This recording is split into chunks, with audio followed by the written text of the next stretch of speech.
everybody, and welcome to the Geometer's Compass. This is Geoff in Dublin, Ireland, with Scott Onstott in Victoria, Canada, and we're joined today by Robert Grant in Newport Beach, California.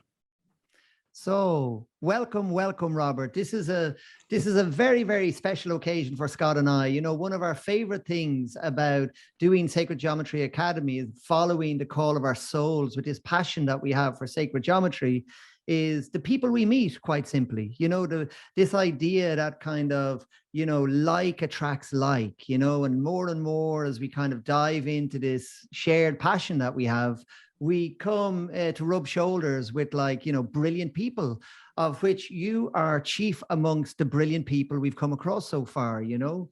So I'd love to just give a short overview. I know there's many more things, but in just to give our listeners and our viewers an idea of how we came across you, is that I suppose we actually first got a comment on one of Scott's videos when we were doing one of our workshops, you know, and they basically said, hey, have you heard of Robert Grant? You should really check him out. And so that was the trigger to kind of go, oh my God, check this guy out. And we saw that you had a course on the Resonance Project with Nassim Haramein, who of course we are fans of. I think that's called The Etymology of Number. Mm-hmm. You've written an incredible book called Philomath, or Philomath. I'm not sure how you pronounce it. Well, I know that I think it comes down to the golden ratio, right? Philo. Yeah. I guess it's technically supposed to be philo, but most people say philo, like philosophy. So yeah, it's like, and it's as Scott was telling me, it means like lover of maths, basically. Lover, which is probably a nice idea. You know, actually, the word mathematics didn't used to mean the study of numbers or the study of quantity. Right. It actually, prior to Aristotle, who was a botanist, but prior to Aristotle, mathematics just meant all learning. Mm-hmm. So philomath or philomath just means lover of learning. Lover of learning. Beautiful. And Scott has read that book and he highly recommends it, you know. You're an artist, you're a geometer, you're a visionary, you're a polymath. You also did a very, very cool thing, which I've enjoyed personally, which was this 30-day kind of lockdown course on sacred geometry. And you call this course Philosophical Geometry, which is available free on your website. And you know what? I just got to be honest. I just absolutely, the minute I started watching these videos, I said, oh my God, this dude is on my wavelength, you know, because the way you did those drawings, the way you did that course, the way you spoke about like the value of drawing with your hand and how it creates this kind of meditative state for you. I was like, oh my God, like this is what it's all about for me. I know there's many other things we can talk about, but I really love that, you know. And then also there's a very kind of elaborate backdrop that you have quite a big footing in the business world, or what Scott and I call the matrix world. You had a big job with a medical company. I think it's called Bausch and Lomb Medical, and so you have a very dynamic life, you know, where you have a foot in many worlds, you know. And so we've only met you, I suppose, in this sacred geometry world, but we're also very fond of cryptocurrencies and you know how crypto can enhance the world. And you've got a beautiful crypto project. But, you know, above all, your work that you've done on geometry is just mind-blowing. You know, you showed us a presentation previously, and the insights you showed us on, you know, the Vitruvian Man diagram, you know, the ratios in the fine art of Leonardo da Vinci. It's my honor to be here with Scott, who actually, I think, woke me up to a lot of the earliest work that I kind of saw that was outside of the academic realm. You know, an art historian realm. I was a big fan of Scott's work back in 2013 and 2014, and watching his, you know, Secrets in Plain Sight work. And I think so many of us have watched that, and it definitely helped wake me up to looking at the world differently, which then led to geometry for me. But I thought his beautiful work was just amazing. Well, thanks very much. And I just became aware of you like towards the end of last year. And when I went to your site, I was really blown away by all of the things that you're into, because it was like, oh my God, I really have to talk to this guy, because you're doing things that are just right up my alley, you know. And in fact, I've taken your Etymology of Number course, and I had many moments in there where I was like, oh my God, this is exactly content that I developed prior to Secrets in Plain Sight, I developed this whole story that I was going to call the science of number. I went Really? Wow. really deep into number. And then I presented it to my wife, and she was like, I don't know, will people really find that interesting? And I was kind of like, maybe you're right. You know, it's that's a nice way of saying, are people going to think you're crazy? Which is what I get all the time. Well, then I shifted my focus to more of a Google Earth type of alignments and uncanny synchronicities in the world. And I think that went over well. And that's what became Secrets in Plain Sight. But my heart was really more in the science of number, you know, and then to see that you had actually done that and pulled that off and made it interesting was just like amazing. I was just really blown away. So thank you. That means a lot coming from you. Both you guys are such experts in geometry. That definitely means a lot. You know, it's geometry is an interesting field because, like, I think it is the precursor to all philosophy. And it's probably why the philosophers throughout antiquity were all geometers. It definitely opens you up to see different perspectives. And so when you meet other people that have found that journey, it's an autodidact journey also. It's not a path that you easily can find, you know, curriculum regarding. You know, there's a few courses you can take that are really good. And I can probably name maybe 20 people around the world who have really started to branch out to teach, you know, work in this area. But when you meet other people that have also found the same path, first of all, it's comforting because then you realize, oh, I'm not totally out of my mind. And then secondly, it's very familiar and comfortable because you know that everyone has access to the same information. It's fascinating, right? I mean, that's the thing. It's a field and all of us can tap into that field of information. And so, you know, people will say, well, you know, you discovered this or someone else discovered this. I'm like, you know, nobody owns anything. It's just like with patents. You know, I have about 50 patents in various fields, from mathematics and cryptography to DNA, as well as, and I know Scott's also a super polymath, but, you know, also biology and all of this and medical technologies. And what's interesting is I can't tell you the number of times that I've had an idea and filed a patent on that idea. And then someone I never met halfway around the planet who lived in Russia filed a patent on the almost identical invention on the exact same day. And then we end up in some sort of, you know, litigation. And how is it possible that someone had a novel idea, right, at the same moment in time? Well, I think it speaks to the fact that all of us have access to a field of information.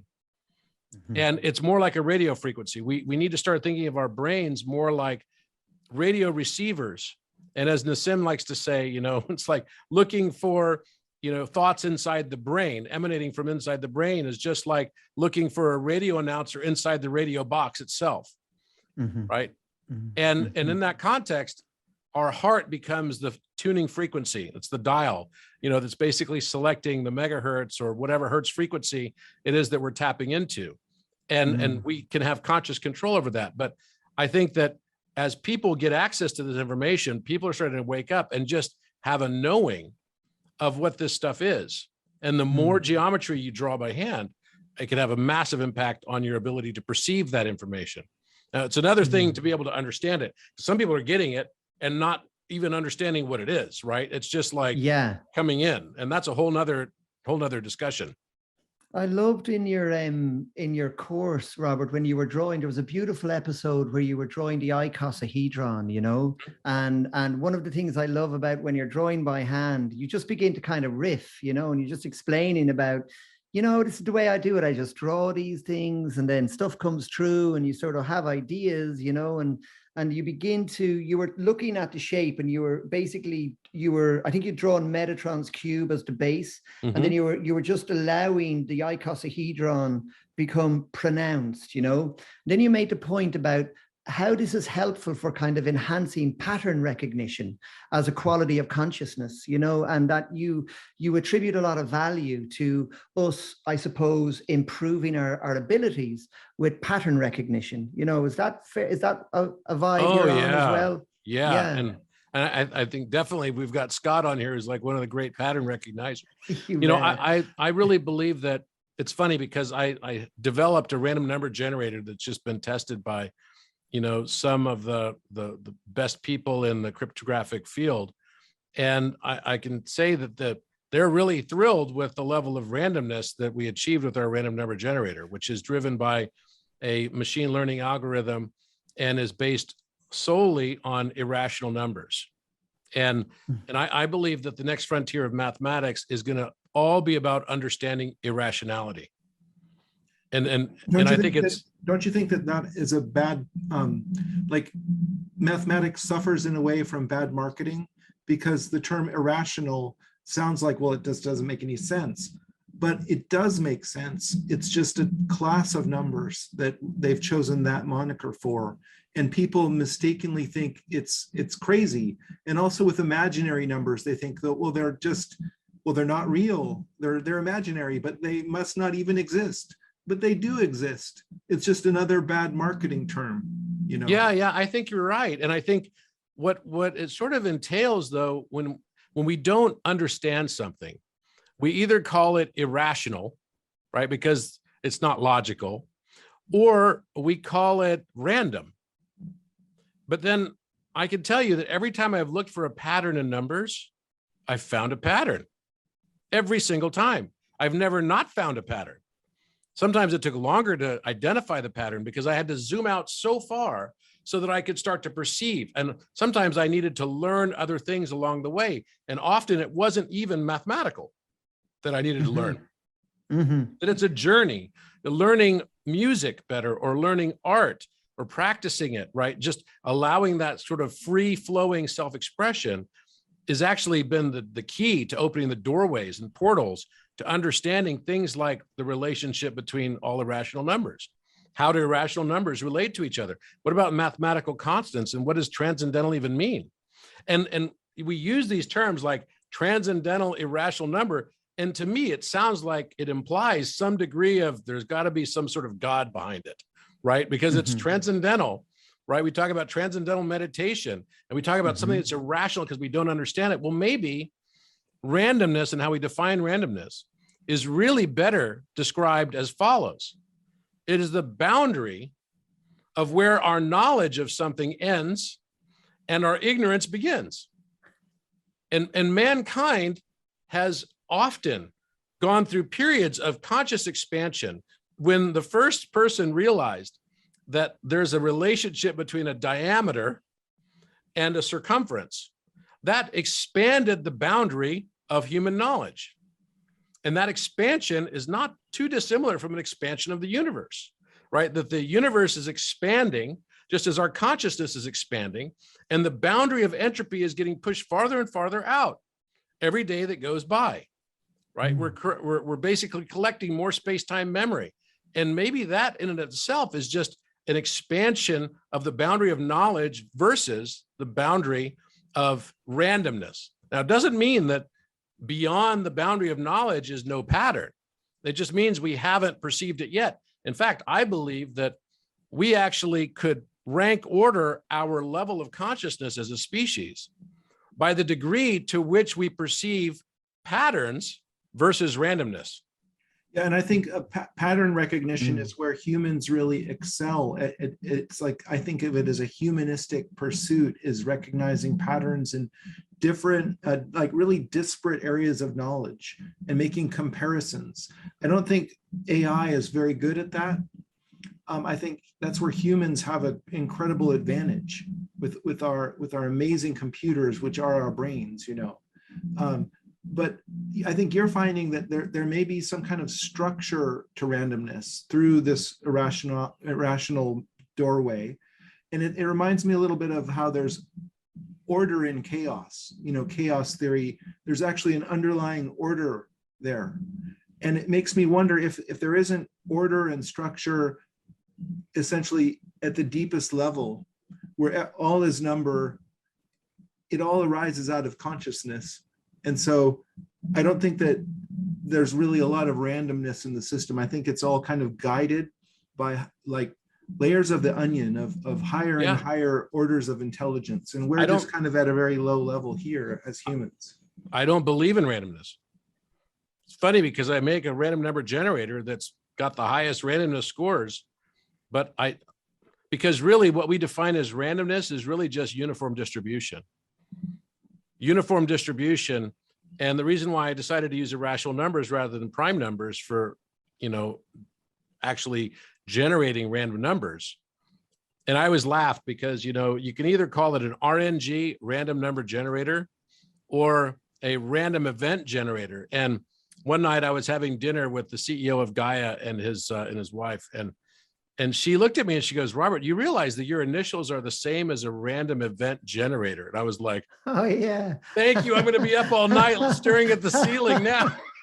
I like it. So I was like, oh my gosh, you're going to freak me out on that one. But I fundamentally don't believe in randomness. I just believe that there are, limitations that we place on ourselves that don't allow us to actually expand consciousness to perceive the randomness.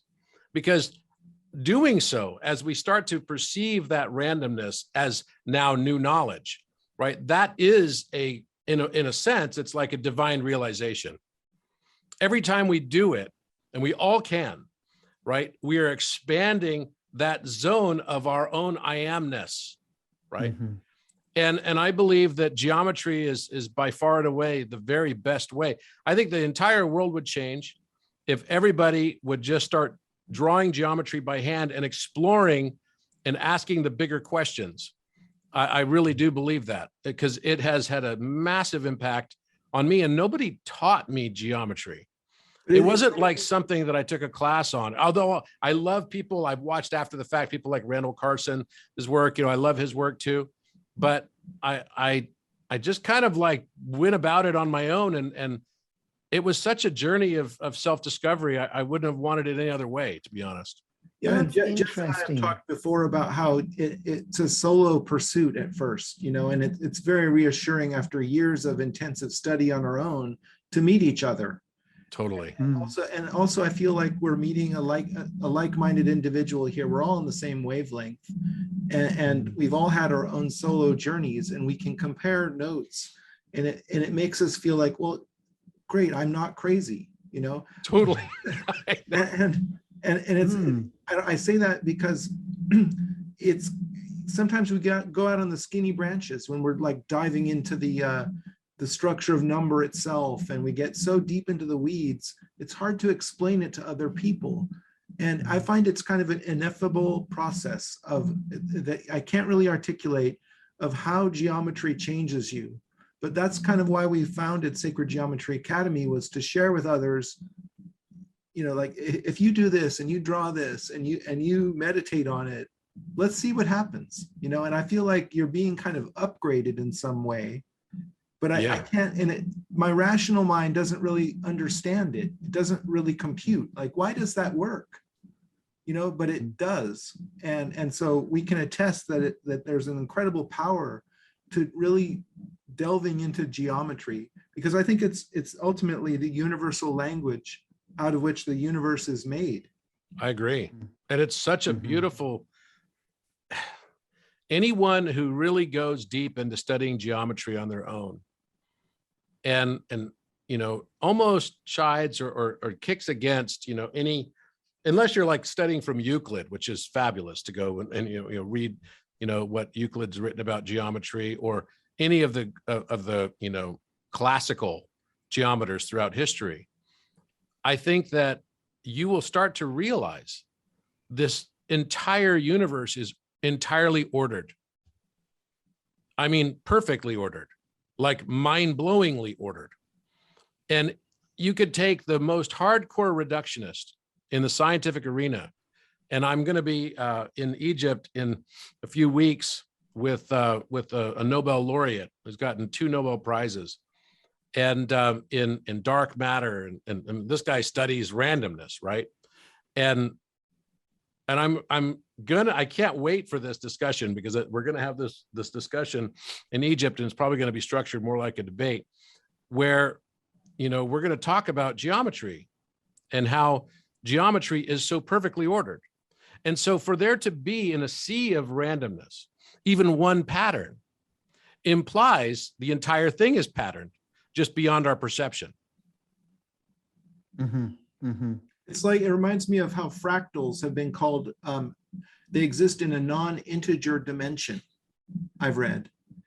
And it seems to me that they're in the in-between spaces. Like, it's sort of like you're diving into the source code of the matrix there, and you're seeing a self-similarity that's happening, because the whole edifice of the universe is built out of the same language, you know? Absolutely. Absolutely. Have you read my paper, Scott, called The Fractal Root of Numbers? No, I haven't yet. So you can go on my website, and there's a great search function. Just search fractal root and it'll pull up the paper for you. And basically it puts forward a different solution for the imaginary plane also. So since you brought it up earlier, and I think you'll be very interested in it. It was referenced in my book, but there was not a lot of detail in that because we were trying to just, stay tops of the trees. But I know for someone like you, you're going to want to get probably into that. But, when you change and you use the value of the fractal root of 1, which is actually two numbers that are identical, 3.16227766 multiplied by 0.316227766. And when you have a change in, order, so every time you multiply or divide by 10, there's a shift in charge polarity that is very subtle. It's a subtle charge polarity shift. So then that means that one of the numbers is negative, the other is positive. So then you end up with the square root of -1. Now, when you apply that to the Euler's identity equation, which is notably, often believed to be the most beautiful equation in mathematics, right? Euler, right? E to the I pi plus 1 equals 0. When you apply that, all of a sudden the answer is no longer 0. It comes out to alpha constant, which is the fine structure constant. Oh, beautiful. Okay, and you'll see this, and you'll see this in the paper that you read.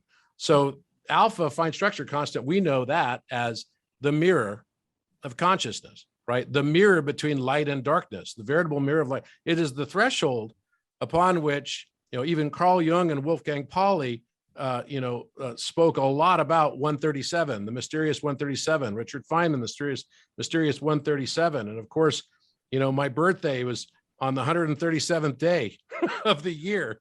I always looked at that. I was like, wait a minute, that's weird. And so this is the separation between light and dark. And it is absolutely the threshold energy required for either an electron to emit a photon or to absorb a photon. So it's the veritable mirror between light and darkness. I wrote from a physics blog post perspective about the fine structure constant that I know you'd be really interested in. I would be. Yeah. I definitely would be. So all of a sudden it gives you new meaning when I tell you e to the I pi plus 1 comes out to the fine structure constant. Yeah, I mean, and I really am amazed by how you find kind of a geometric basis for a lot of the mathematical constants, and how you also have seen the wisdom in the Great Pyramid, and how it's not just a tomb, but I would call it a mathematical monument or tome rather than a tomb, and it's kind of like, it only becomes evident to people who kind of, I don't know, study geometry enough to elevate one's consciousness to the point where you start to be able to unlock the codes that are in the Great Pyramid and to start to see the harmonies with the speed of light, for example. There are so many layers that are simultaneous in the Great Pyramid. So many. And yet it's a real out of place knowledge according to our understanding of the ancient Egyptian culture. And so it becomes problematic in a way to discuss it in, with the man on the street, because they'll think you're probably crazy. But it's a journey you have to go on to get to these places of insight, I think. And it's a personal journey for everyone, and I notice a lot of the signposts on your journey match up with the signposts on my journey.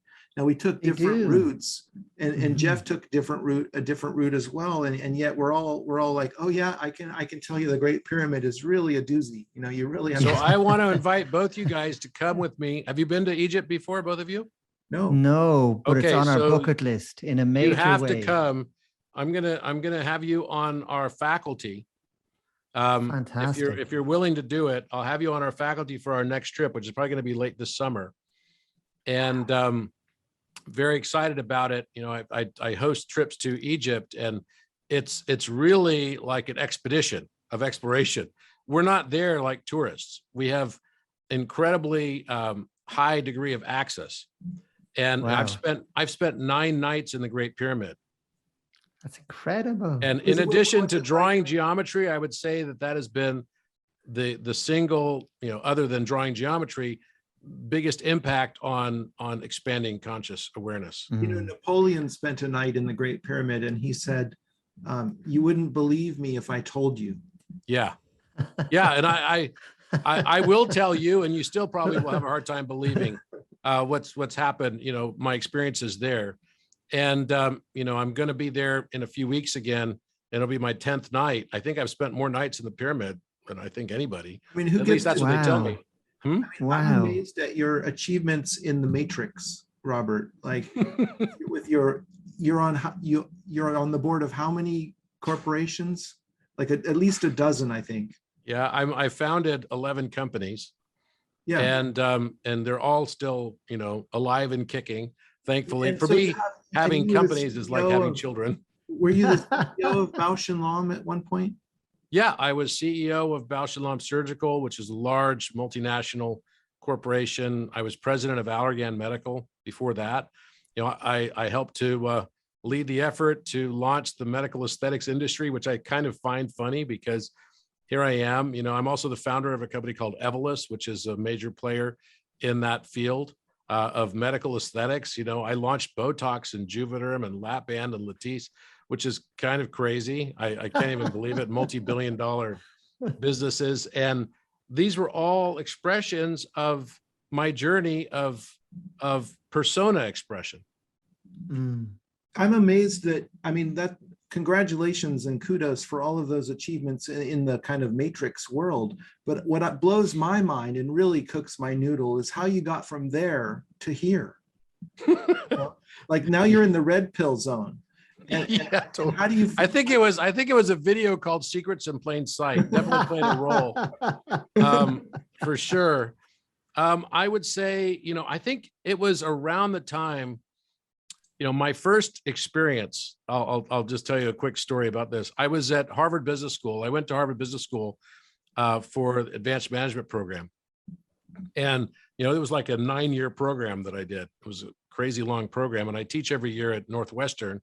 I have been, you know, for the last 7 years now. I teach management and leadership as I'm the opening speaker for their executive, one of their executive, executive MBA classes. But interestingly, I was at Harvard Business School hosting a group of physicians, about 45 doctors. And I was there and I was founding a new company, which was a precursor to Crown Sterling. It was originally an investment bank, and we had an office in New York, and we were all set up, and we were applying to get our FINRA license, which is required, right? And so I had to get my fingerprints taken, which is one of the requirements of a FINRA license. And so this guy came, and at Harvard, while I was in class, and I stepped out of the class that I was hosting, and I was there with my partner, and my partner was a little gruff with him. You know, he's Indian. My partner's Indian, and we've been together for 20 years. And my business partner, I should say. And basically, you know, while he's taking the fingerprints, you know, I apologize for my partner for being gruff. You know, he's like, come on. He's like, I got to get going all day for this type of thing. And I said, my apologies to my partner for my partner's behavior. He's usually much nicer than that. So, you know, don't take it as anything. He goes, no, it's because of his past life experience. And I was like, what? And he's like, this is just my day job so I can meet the people I'm supposed to meet. And I said, what? And he said, oh yeah. He goes, your partner in his past life used to, be an elephant caretaker. And immediately in my mind, I'm taken to his apartment, which was in Trump Tower in New York, right? And this guy was former vice chairman of Bank of America and Deutsche Bank, okay? Like a big time guy in the matrix world, as you put it, in the matrix of matrix, which is Wall Street. and so I'm all of a sudden seeing his apartment and how the walls are covered in pictures of elephants, right? And also the god he worships is Ganesh. So I'm like laughing. I'm like, oh my gosh, what else can you tell me? You're telling me my partner has shoveled elephant shit, right, for a whole lifetime type of thing. And I'm like, this is too good. I'm going to be able to use this on him. Tell me more. And he goes, no, I don't have more about him, but I have some on you. And he takes out about 10 photographs. And he goes, pick from amongst these photographs, and they're all from the 1930s and 40s. Pick the picture that you recognize. So I'm like, is this like a weird tarot thing? I'm like, I have no idea what this is. So I picked this photograph, and it was of Franklin Delano Roosevelt in 1942. He's giving a stump speech in Boston, and it's a campaign that he is endorsing for a mayoral candidate that's running in Boston, obviously a Democrat. And so, because FDR was a Democrat. So I was like, I don't know why, but I recognize this photograph. I don't think I've seen it anywhere before. And he goes, here, it's for you, keep it. So I took it back to my desk at Harvard Business School, and we had this really tough, professor who was one of my profs in school there. And her name is Frances Fry. And she's like this hardcore, if you don't listen, she will call you out and she'll just annihilate you in front of everybody, right? You know the type. And she was like this really, really, very, very strong-minded woman. And so I went back to my table and I sat down and I opened my notebook to take notes for the class on production operation and management, which, by the way, she's like a very dynamic speaker. It's not boring, even though production operation and management is like watching paint dry. Okay. For me, it's like, yikes, no way. But she makes it interesting. And I'm open my notebook and I'm taking notes, but then somehow I find myself writing advanced math and physics equations that just came flowing out of my hand. It was the weirdest thing. And I'd always been interested in physics and mathematics, but I had never done that before.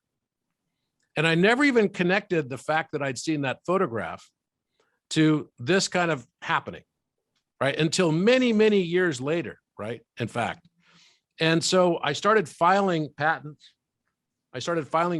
On all this new work I was doing. And I already had a lot of patents at the time.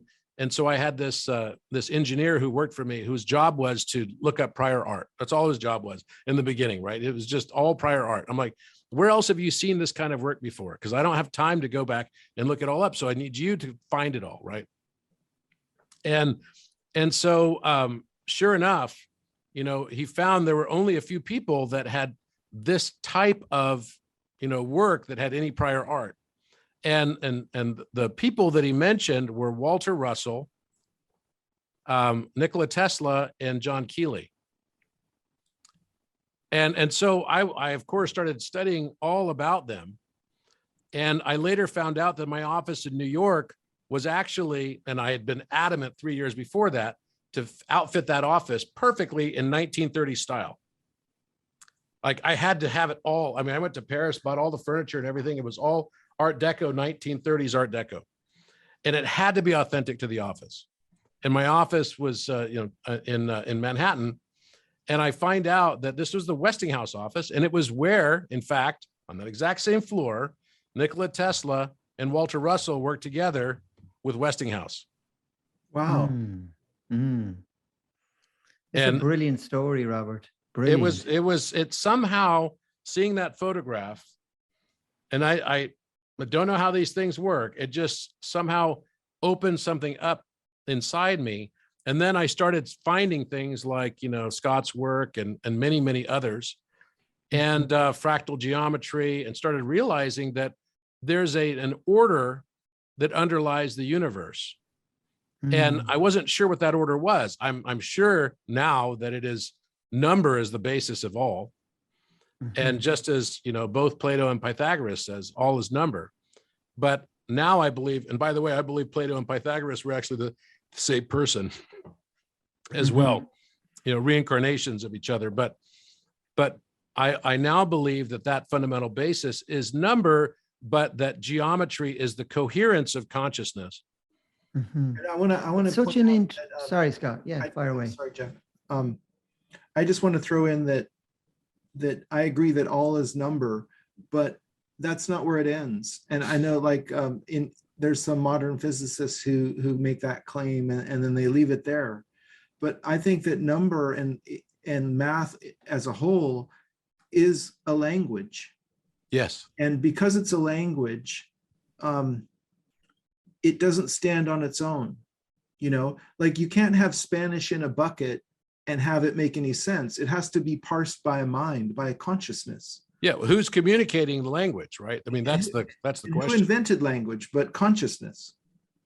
And who alters language and updates it and uses it all the time? It's only consciousness.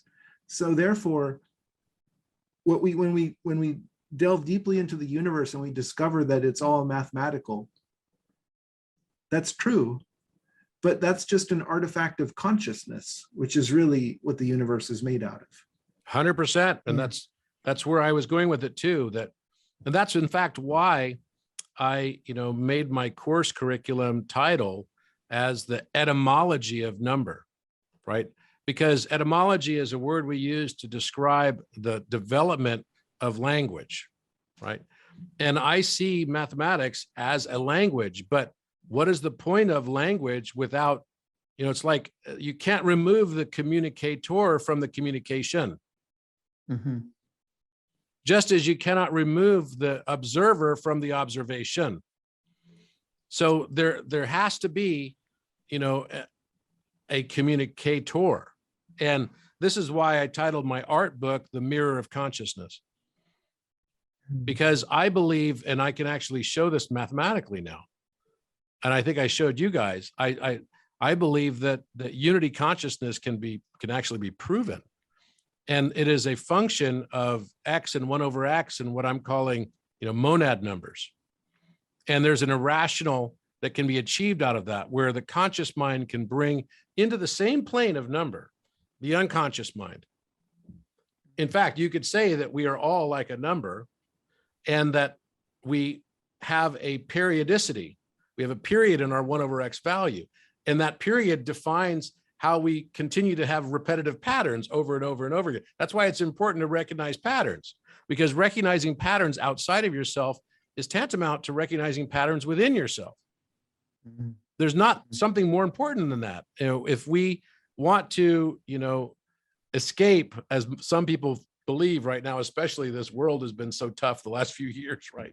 But it's also been so beautiful, right? Everything is in balance. We believe we have to escape it. You are a pattern, and knowledge itself is a pattern. And so developing one's facility to recognize patterns is what knowledge is. Well, it is a critical aspect of doing what the philosopher Socrates said, know thyself, which is the most difficult thing we'll ever do. Because once we realize who we are, we'll realize that it's impossible for us to see the world around us.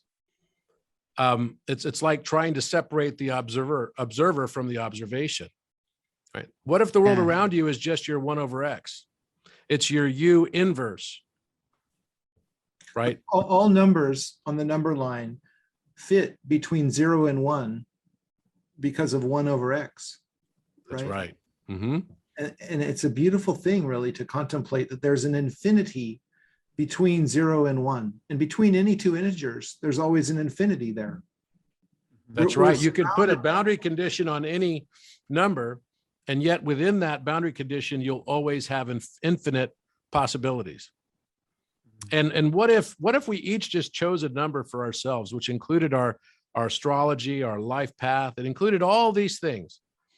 And then until we realize that the pattern exists in our 1 over X value, and we keep experiencing the same patterns over and over and over from lifetime to lifetime. And then when we finally do realize that, then we actually merge into a new realm where pattern is broken, right? And then now you're talking about expansion of consciousness, right? True expansion of consciousness. And that's what these monad numbers do. And it's the basis of a new compression technology that we've developed as well to compress data. I believe it is the foundational basis of both gravity and electromagnetism radiation, which is, by the way, X and 1 over X. Light and dark is X and 1 over X already, because if you take the inverse square of any number and multiply it by itself, you will have its inverse value. And you showed us something about this with your large number calculator on another talk that we didn't record. Yep. And it's really amazing. The basis of your compression algorithm is a work of genius, I have to say. Can Thank you. I jump in here before we get into that amazing number compression generator that you showed us? But it's been beautiful listening to both of you, and I know Scott very, very well, and it just feels like you're such a kindred spirit, Robert, to be honest. Totally. No, as I said, we're going to end up working together, I'm sure of it. Yeah, I would love that. I would love that. But I'd like to speak to you. When I listen to both of you, I hear a very active left brain. You have a very, very good, intelligent mind that's able to, recognize patterns, work out pretty complex mathematics, but you also have this ability to kind of manifest geometry. Both of you manifest geometry beautifully. And I'm very taken by the way geometry does this very specific thing, okay? And what it does for me when I'm working on it, I'll begin to have my left brain become very, very active. Concepts will kind of like really begin to grow in my mind, where I'll do simple things like I'll begin adding the angles on the platonic solids, and I'll see correspondences between the diameter of the Earth, for example, and I'll start adding different solids, and then I'll get very excited. I'll say, oh my God, the dodecahedron and the octahedron, they also mirror the diameter of the Earth, and the 4 earthly elements are just so cool. It's like 2 different ways of being on planet Earth at the same time, represented by ethereal solids and the earthly solids. This is good. My brain is ticking away and I'm getting really, really excited, and I just can't stop myself. And then ultimately I get to a place, right, where I can no longer contain it all. I can't work it all out in my brain. And I get to this kind of breakthrough point where I actually stop that part of my mind. It's like, the analogy I use is like if I had a very, very hot pan on the cooker and I just got 1 drop of water or oil, and then as the pan got unbearably hot, if you were to just throw a droplet of water on that pan, it would go tss. And that's kind of what happens, my thinking mind, when the geometry then takes me into a place where I kind of expand outward into a place where all of the thinking stops. I no longer feel I have to work anything out. And I sort of break through into this field of presence, and it's like something happens. It's like I'm being informed by something way beyond anything I could think with my little mind, and it's so beautiful and so rich. And ultimately it's lined up with that very thing you said, Robert, about this idea about know yourself. It somehow mirrors me back to myself, when I get into those spaces. And I'm sensing from you, particularly when I was watching your philosophical geometry, because you make reference to this so much, you have the music going in the background, you have the set and the setting set up. And I know Scott as well, we've spoken about this a lot. I know that you're wide open to that breakthrough point, but doesn't geometry seem to attend to both sides of our consciousness?